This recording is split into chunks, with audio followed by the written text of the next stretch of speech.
ಪ್ರತಿಯೊಬ್ಬ ಹೆಣ್ಮಕ್ಳು ಪ್ರತಿದಿನ ಮಾಡಲೇಬೇಕಾದಂತ ಆಸನ ಸೂಕ್ತ ಬದ್ಧಕೋನಾಸನ. ಸೊ ಈ ಆಸನ ಮಾಡೋದ್ರಿಂದ ಅನಿಯಮಿತವಾಗಿ ಋತುಚಕ್ರದ ತೊಂದರೆಗಳು ಕಡಿಮೆ ಆಗ್ತೈತಿ. PCOD ಅಂಡ್ PCOS ಎರಡೂ ಸಮಸ್ಯೆಗೆ ಲಾಭಕಾರಿಯಾಗೈತಿ. ಹಾಗೆ ಬಂಜತನಕ ಕೂಡ ಈ ಆಸನ ಬಹಳ ಅಂದ್ರೆ ಬಹಳ ಲಾಭಕಾರಿಯಾಗೈತಿ. ಸೊ ಯಾವ ರೀತಿ ಮಾಡೋದ್ರಿ ಇದನ್ನಂತಂದ್ರ, ಸೊ ಮಲ್ಕೋತೀರಿ, ಮಲ್ಕೊಂಡ್ಮೇಲೆ ಎರಡೂ ಕಾಲುಗಳನ್ನ ಫೋಲ್ಡ್ ಮಾಡ್ಕೊಳ್ಳೋದು. ಸೊ ನೆಕ್ಸ್ಟ್ ಇಲ್ಲಿಂದ ಇನ್ಹೇಲ್ ಎಕ್ಸೇಲ್ ಮಾಡ್ತಾ ಎರಡೂ ಕಾಲುಗಳನ್ನ ಈ ರೀತಿ ಕೆಳಗ್ ತಗೋದ್ರಿ. ಸೊ ಕೆಳಗ್ ತಗೊಂಡಾಗ ಎರಡೂ ಪಾದಗಳು ಒಂದಕ್ಕೊಂದು ಟಚ್ ಇರ್ಬೇಕಿಲ್ಲೇ.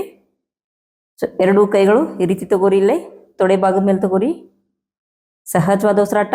ಸೊ ನೆಕ್ಸ್ಟ್ ಇಲ್ಲಿಂದ ತಿತ್ಲಿ ಆಸನ ಮಾಡೋದು ಈ ರೀತಿ. ಸೊ ಈ ರೀತಿ ಇದನ್ನ ನೀವು 10 ರಿಂದ 15 ಬಾರಿ ಪ್ರಾಕ್ಟೀಸ್ ಮಾಡ್ರಿ.